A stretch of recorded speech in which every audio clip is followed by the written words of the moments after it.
Hello friends, welcome to Manu Law Classes. मेरा नाम गौतम दीक्षित है. Now today in this video we are going to discuss the important news from the Hindu edition of June 27, 2023.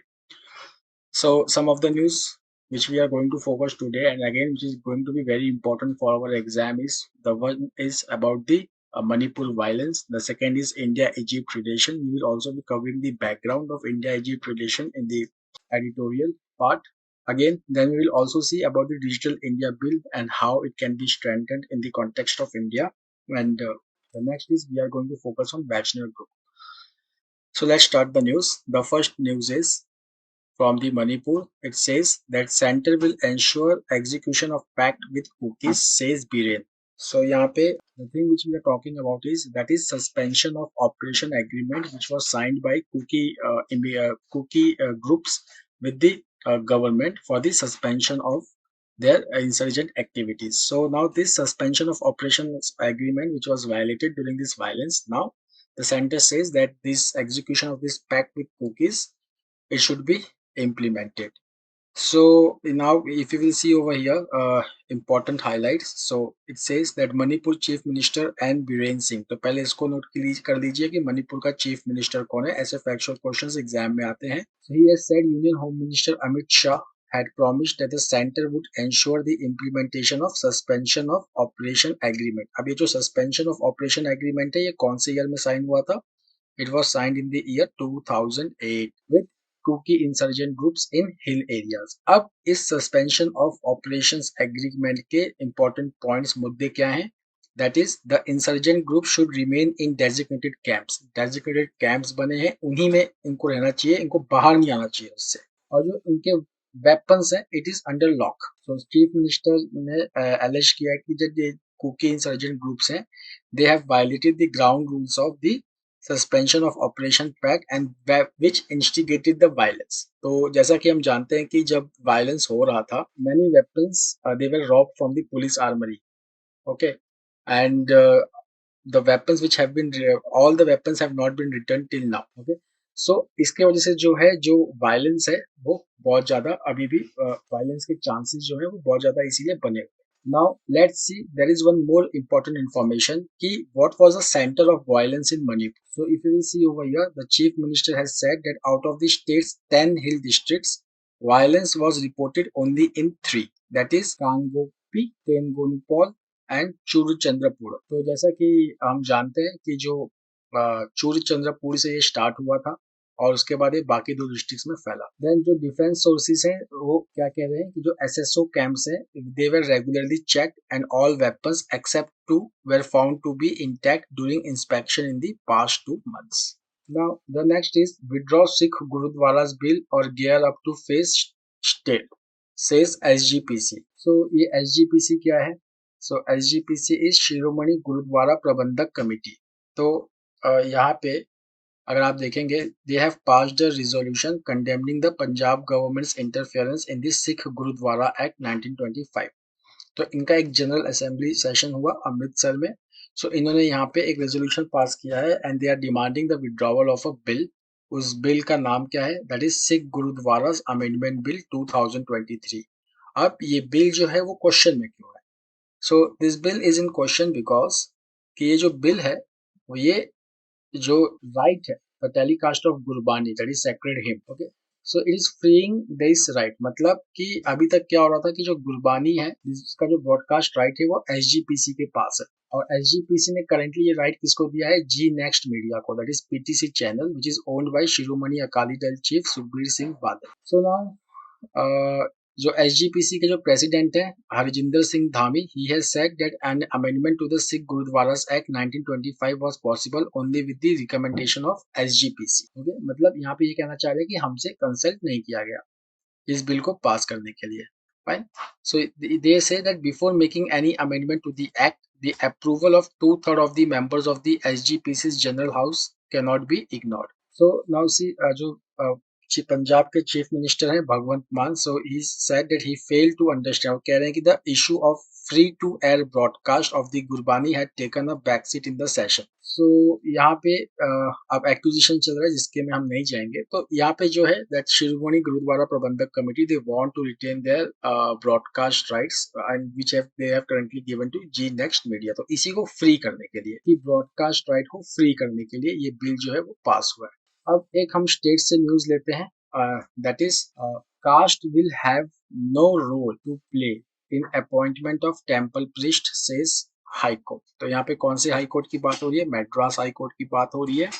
So Madras high court ने कहा है judgement में that it is abundantly clear that pedigree based on caste will have no role to play in the appointment of archa, that is temple priest. So the judgment says that if the person so selected to the post was well versed, properly trained and fully qualified to perform pujas and other rituals as per the requirement of Agam Sastra applicable to the temple concerned. So यहाँ पे जो एक judgement है जिसकी बात हो रही है वो है Sheshammal and others versus state of Tamil Nadu 1972. तो ये एक सुप्रीम कोर्ट का जजमेंट है जिसमें सुप्रीम कोर्ट ने कहा था that the appointment of an archak to the temple would be a secular function. Okay. And only the performance of religious service by those priests who would be an integral part of the religion. So in that verdict, the apex court had clearly differentiated between a secular and religious function. तो यहाँ पे Madras high court क्या कह रहा है कि जो अर्चक है, ठीक है ना, appointment of archak, that is a secular function of the temple. Now the next news is again a very important news. अब देखिए इस टाइप का न्यूज है. अब ये न्यूज जो है वो डेवलप हो रहा है. ठीक है. तो ये आज पहली बार ये न्यूज आया है अबाउट द डिलिमिटेशन इन असम. तो इस न्यूज को हम अच्छे से पढ़ेंगे ताकि इसके बाद जो इसके फॉलोइंग न्यूज होंगे वो हमको अच्छे से समझ में आ सके. So not focusing over here. So यहाँ पे डिलिमिटेशन एक्सरसाइज किया गया है असम में. तो यहाँ पे जो है रीड्रॉइंग ऑफ बाउंड्रीज हुई है कॉन्स्टिट्यूएंसीज की. यहाँ पे नंबर ऑफ सीट्स बढ़ाए और घटाए नहीं गए हैं, रीड्रॉइंग ऑफ बाउंड्रीज है. Okay. So redrawing of boundaries जो है it happens under the section 8A of the representation of people's act. तो इसमें आप देखिए क्या है, there is a draft limitation proposal for Assam which is increasing the number of seats reserve for scheduled tribes in the state assembly to 19 from 16. उसके बाद जो scheduled caste के लिए जो seats है it has been increased to 9 from 8. But if you will see the total number of constituencies, it has been retained at 126 for state legislative assembly and 14 for Lok Sabha. Okay. अब यहाँ पे एक problem भी discuss किया गया है. So if you will see, the draft proposal limits the number of Muslim majority assembly constituencies to 22 from the earlier 29. So अगर हम देखेंगे 90 constituencies में, so indigenous Assamese people they would be in majority and while in next 10 to 12 seats the Bengali would be dominant. So यहाँ पे देखिए जो करीमुद्दीन बरभुइया हैं AIDUF के MLA, now he has tweeted that the Election Commission of India has prepared the delimitation draft in such a way that Muslim representation in the assembly can be reduced. ठीक है. Now what the Election Commission has said that it has carried out the delimitation exercise as per section 8A of the Representation of People Act 1950. तो जो section 8A है of the Representation of People Act 1950, it only allows redrawing of boundaries and not increasing the number of constituencies. उसके बाद जो census data इसमें use हुआ है वो 2011 का यूज नहीं हुआ है, वो 2001 का सेंसस डेटा यूज हुआ है. Okay. It means that any increase in minority population in constituencies reserved for SCs and STs would not be taken into consideration, thus protecting them from getting de-reserved. मतलब 2001 का census है, 2011 का नहीं है. तो अगर किसी कॉन्स्टिट्यूएंसी में ऐसा हुआ कि इस 10 साल के अंदर अगर मुस्लिम पॉपुलेशन बढ़ गई थी तो वो ऑब्वियसली रिफ्लेक्ट नहीं करेगा.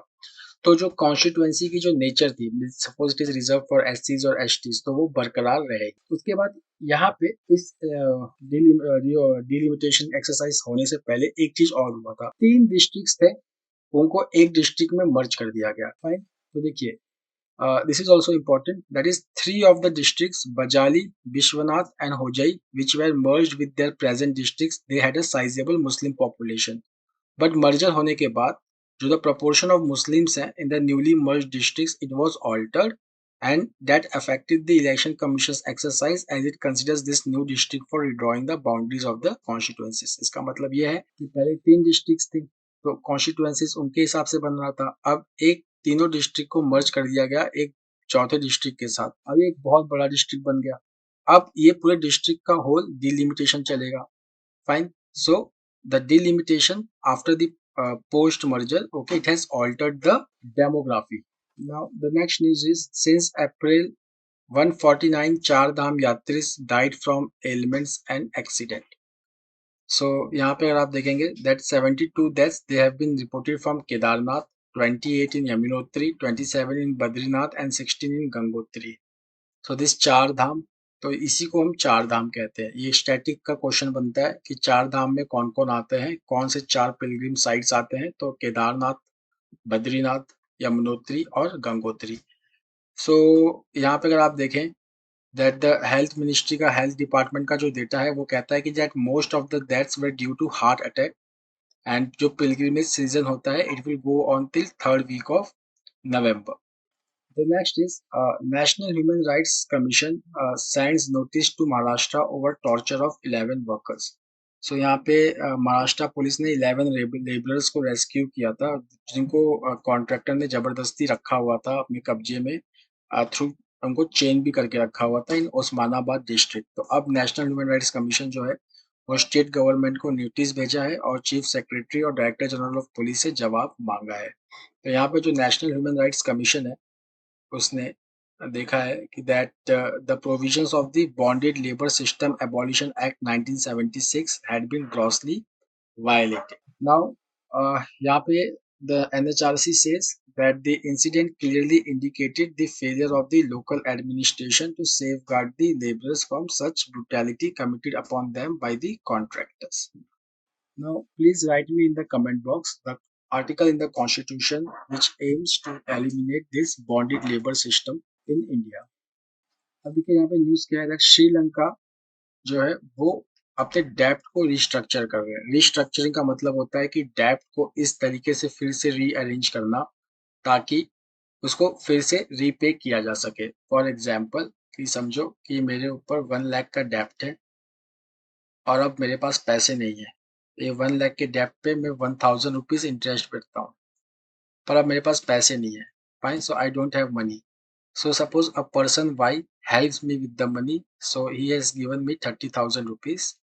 So what I will do? So I will go for restructuring of debt. मतलब कि जिसको ये पैसा मुझे देना है, I will tell him कि भाई जो ये 1 लाख रुपया है, आप मेरे से 5 years के एग्जाम्पल दे रहा हूँ कि 5 years में लेना और ये जो इंटरेस्ट है 1000 का इसको थोड़ा सा आप कम कर दीजिए। मीन्स कि इस तरीके से इसको रीअलाइन किया जा सकता है कि मैं इसको पूरा कर सकूँ, मैं इसको भर सकूँ। तो जो पुराने किश्त होते हैं या जो पुराने टेन्यूर्स होते हैं उसमें थोड़ा सा उसको एक्सटेंड किया जाता है ताकि the countries like Sri Lanka which is facing the डेब्ट crisis they can come up with the solution to their economy as well as they can honour there डेब्ट। तो यहाँ पे श्रीलंका ने लास्ट ईयर अराउंड डेब्ट जो है वो सस्पेंड अपना कर दिया था। इसने डेब्ट डिफॉल्ट पहले पूरा डिक्लेयर किया, उसके बाद it got a $3 billion package from International Monetary Fund.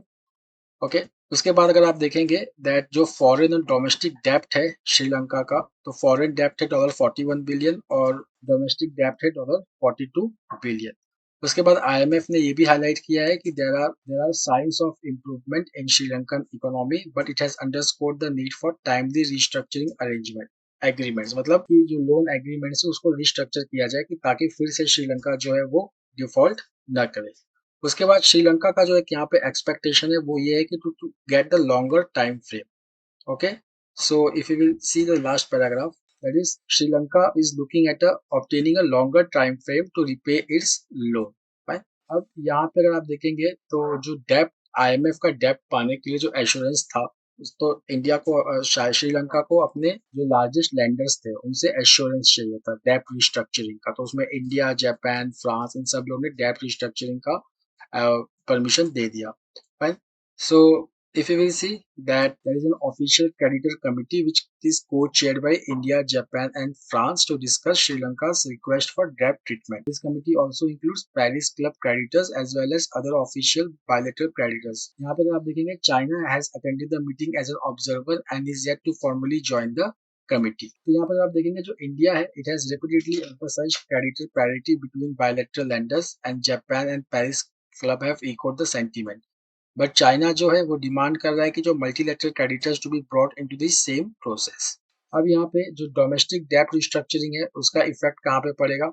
So see, the government's move on the restructuring is domestic debt has set off concern among many who raise its potential impact on people's savings and retirement benefits. तो यहाँ पे restructuring domestic debt, it could mean that there is an extension of tenure or maturity and interest rate or coupon adjustment or a haircut. Now let's come to the editorial. It is a grand revival. तो ये editorial काफी important है. Here we are discussing about India-Egypt relation. तो recently हमारे prime minister जो है it was on the bilateral visit to Egypt. तो पहले हम इंडिया इजिप्ट का जो एक हिस्टोरिकल रिलेशनशिप है पहले उसको डिस्कस कर लेते हैं, उसके बाद हम आज वाले जो इस बार हुआ है उसके बारे में डिस्कस करेंगे।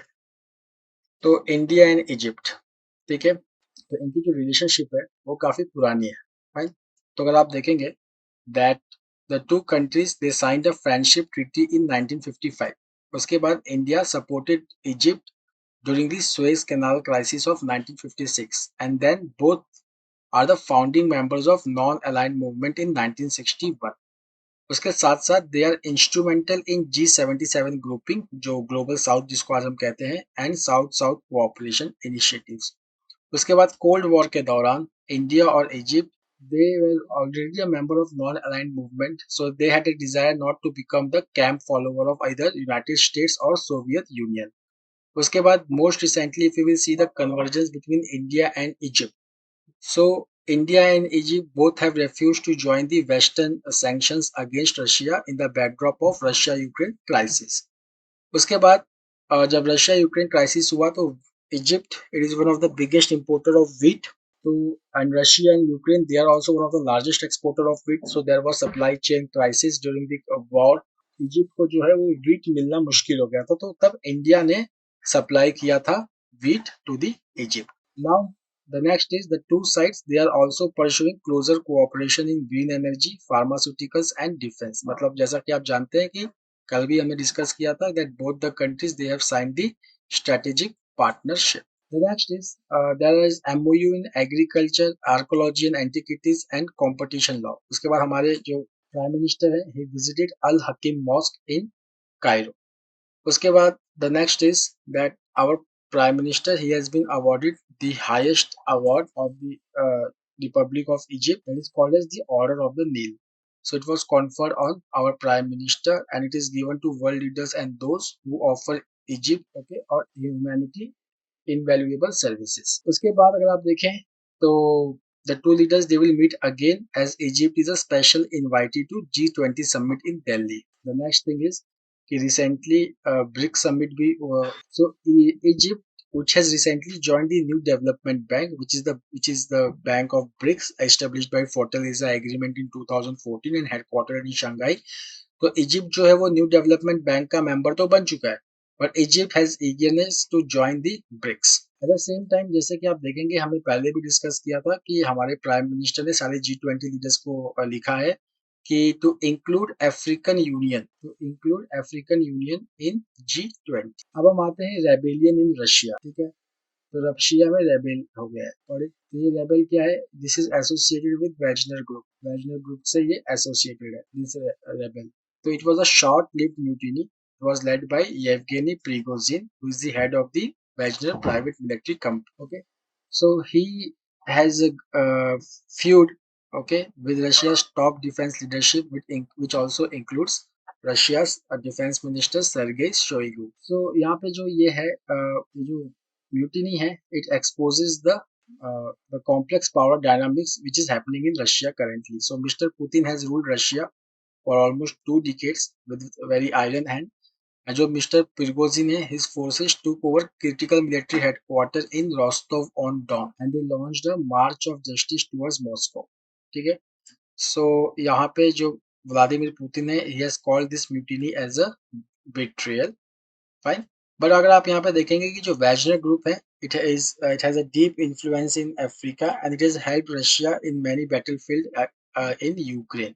और this Wagner group was also instrumental in annexation of Crimea in 2014। तो यहाँ पे अगर आप देखें तो मिस्टर प्रिगोजिन जो है, उनका मेन नाराजगी किस बात पे है?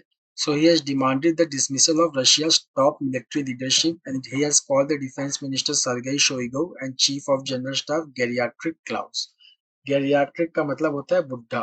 उसके बाद मिस्टर प्रिगोजिन जो है, now he has done a deal with the president of Belarus, and now he has exiled himself in Belarus. अब थोड़ा सा बैकग्राउंड समझते हैं कि ये हुआ कैसे। तो यहाँ पे देखिए, यहाँ पे एक राइवलरी चल रही है between defence ministry and Wagner.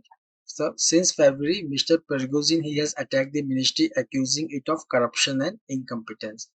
But if you will see that he also blamed the defense establishment for excessive loss Wagner suffered in Bakhmut. Bakhmut ultimately capture हो गया Wagner group से, but losses इसके बहुत। So if you will see a few days after Wagner captured Bakhmut, Mr. Shoigu, अब ये important point है कि ये conflict हुआ क्यों। तो जो Mr. Shoigu है, he is the defense minister of Russia, इन्होंने सारे paramilitary forces को कहा to sign contract with the defense ministry.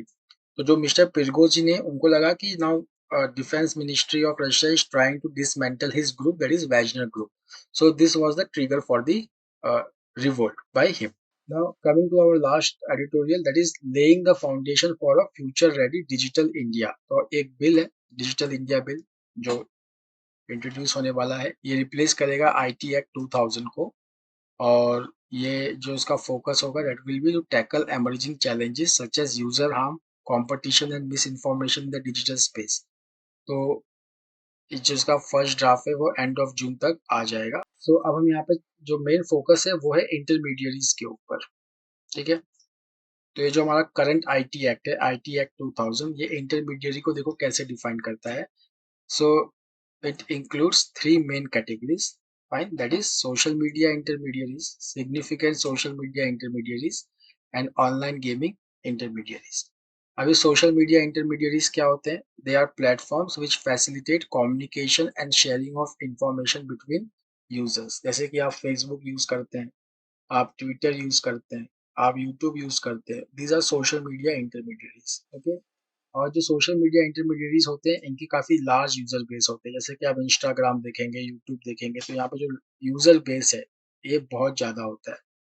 तो अगर यूजर बेस बहुत ज्यादा हो गया तो उसको हम एसएमआई नहीं बोलते, उसको हम कहते हैं सिग्निफिकेंट सोशल मीडिया इंटरमीडियरीज, मतलब उसका प्रेजेंस बहुत ज्यादा है। ठीक है, उसके बाद आप देखेंगे कि जो डेफिनेशन है एसएमआईज का, ये बहुत ब्रॉड है and it encompasses variety of services such as video communications, matrimonial websites, email and even online comment sections on websites। तो ये जो रूल्स है, जो हमारे रूल्स हैं अभी आईटी रूल्स, ये एक स्ट्रिंजेंट ऑब्लिगेशंस रखते हैं इंटरमीडियरीज के लिए कि they have a 72 hour timeline for responding to law enforcement request for taking down any content. अब हम यहाँ पे एक बात करते हैं कि अगर हम सारे सोशल मीडिया इंटरमीडियरीज के लिए एक ही टाइप का रूल निकालें तो कुछ प्रॉब्लम्स भी हो सकते हैं। तो it is better to classify them in a better way, keeping in mind that these are evolving technologies which can change in future also. So this is the crux of this article. तो जैसे कि यहाँ पे अगर आप example देखेंगे, so we are talking about Microsoft Teams, okay, and customer management solutions such as Zoho. तो ये licensed है, जब ये intermediaries हो गए and they have a closed user base and they present a lower risk of harm from information going viral. But if we treat them like a conventional social media platform, okay, so it can be very difficult for them. So it adds to their cost of doing business and also exposes them to greater liability without meaningfully reducing risk presented by the internet. So if you will see that a handful of countries they have taken a clear position on the issue. तो एक handful of countries में क्या आता है? European union का digital service act. So it is one of the most developed framework for us to consider, मतलब हम इससे कुछ सीख सकते हैं अपने लॉ में इंक्लूड करने के लिए। तो see it creates three types of intermediaries, तीन टीयर्स हैं इसमें इंटरमीडियरीज के। एक है होस्टिंग सर्विस वाले, दूसरा ऑनलाइन प्लेटफॉर्म्स वाले, तीसरा very large online platforms. Fine. तो इसमें जो लीगल ऑब्लिगेशंस है वो बढ़ते जाता है। जैसे जैसे आप टीयर्स में ऊपर जाओगे तो आपका जो ऑब्लिगेशन है वो बढ़ते जाएगा। अब ऑस्ट्रेलिया वो एक हाथ आगे है। It has created 8 fold classification system with separate industry drafted codes, मतलब हर इंडस्ट्री के लिए, हर टाइप के इंटरमीडिएट्स के लिए अलग अलग कोड है। ठीक है। उसके बाद हम इंडिया में क्या कर सकते हैं? फाइन। तो इंडिया में ये हम कर सकते हैं कि we can exempt micro and small enterprises and caching and conduit services from major obligations. उसके बाद हम क्लियरली डिस्टिंग्विश कर सकते हैं कम्युनिकेशन सर्विसेज को from other forms of intermediaries. Okay. उसके बाद अगर आप देखें, अगर रिस्क अगर लो है, so obligation placed on intermediaries that are not communication services should be lesser. जैसे कि यूट्यूब नहीं है, फेसबुक नहीं है, कोई और टाइप का इंटरमीडियरी है, जैसे कि माइक्रोसॉफ्ट टीम्स की अभी हम बात कर रहे थे, तो इनका जो कंप्लायंस होना चाहिए वो भी कम होना चाहिए। ठीक है। Otherwise there cost of operation will increase. But the common thing should be that there should be a grievance officer who should cooperate with law enforcement agencies. उसके बाद जो इंटरमीडियरीज हैं, बड़े वाले जो कम्युनिकेशन सर्विसेज देते हैं, सो उनको कहा जा सकता है to undertake risk assessment based on the number of their active users, risk of harm and potential for virality of harmful content. उसके बाद जैसे कि ट्विटर है, यहाँ पे एक एग्जांपल है ट्विटर का, तो इनको कहा जा सकता है कि आपके लिए कोई स्पेशल ऑब्लिगेशन है, like you have to appoint India based officers. Okay. so that they can be asked to appoint India based officers and setting up in-house grievance appellate mechanism. Okay. Then alternative approaches to curbing virality such as circuit breakers to slow down content could also be considered. So, friends, that's all for today. We will meet tomorrow again with a daily Hindu analysis. Till then, have a nice time. Take care. Thank you.